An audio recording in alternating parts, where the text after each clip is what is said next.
యేసుక్రీస్తు శక్తిగల నామములో మీ అందరికీ శుభములు. ప్రియమైన దేవుని బిడ్డలారా, మరి ఎలా ఉన్నారో? గతించిన దినమంతా కూడా ఆయన రెక్కల నీడలో నిన్ను నన్ను మనందరినీ కాపాడి మరొక నూతనమైన దినములో మనం ప్రవేశపెట్టిన విధానాన్ని బట్టి మరొకసారి ఆయనకి వందనాలు చెల్లించుకుంటున్నామండి. మరి ఈ దినము దేవుడు మనకిస్తున్న వాగ్దానం 1 పేతురు గ్రంథము 5వ అధ్యాయము 13వ వచనము. కొంచెం కాలము మీరు శ్రమపడిన పిమ్మట తానే మిమ్మను పూర్ణులుగా చేసి స్థిరపరిచి బలపరచును.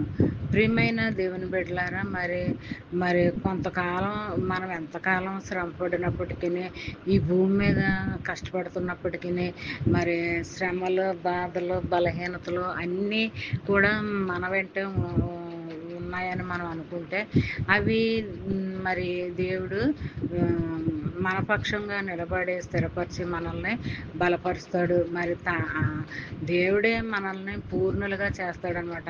కొంతకాలమే మనం శ్రమ పడతాం, ఆ తర్వాత మనకి శ్రమ అనేది ఉండదన్నమాట.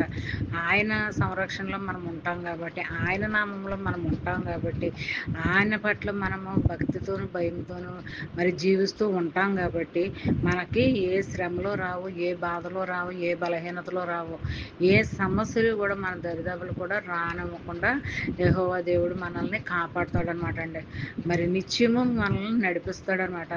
మరి స్థిరపరుస్తాడు, బలపరుస్తాడు. మరి అలాంటి ఆదరణకరమైన మాటలు దేవుడు మనకిస్తున్నాడు అంటే దేవుని యొక్క మహాకృపని మనం నమ్మాలన్నమాట అండి. మరి ఈ చిన్న వాగ్దానం నీ ఫ్రెండ్స్ సర్కిల్లో వాళ్ళకి పంపండి. ఎందుకంటే పంపిన వారు దీవించబడతారు, మీరు ఆశీర్వదించబడతారు. అలాగా దీవెనలు, ఆశీర్వాదాలు దేవుని దగ్గర నుంచి ఎప్పుడూ కూడా మనము పొందుకుంటూనే ఉండాలన్నమాట అండి. మరి ఒక్కసారి ఆయన ఆశీర్వాదాలు ఇవ్వబడితేనండి అవి ఎప్పటికీ ఆగవన్నమాట. అలా అంచెలంచెలుగా మనం పొందుకుంటూనే ఉంటాం అనమాట అండి. మరి ఈ దినమంతా ఈ చిన్న వాగ్దానం మైండ్లో పెట్టుకుని ధ్యానించుకుంటూ ఉంటే ఆ దినము రావాల్సిన దీవెనలు, ఆశీర్వాదాలు మరి నీపైన, నీ బిడ్డలపైన, నీ కుటుంబ సభ్యులపైన దేవుడు అంచెలంచెలుగా కుమ్మరిస్తాడనమాట అండి. ఈ చిన్న వాగ్దానం మైండ్లో పెట్టుకుని ధ్యానించుకుంటూ ఉంటే ఆ దినము రావాల్సిన ఆ దీవెన, ఆశీర్వాదాలు నీ పక్షంగా, నా పక్షంగా, మనందరి పక్షంగా మరి పొందుకోవాలని, నెరవేర్పు కలగాలని కోరుకుంటూ ఆమేన్. God bless.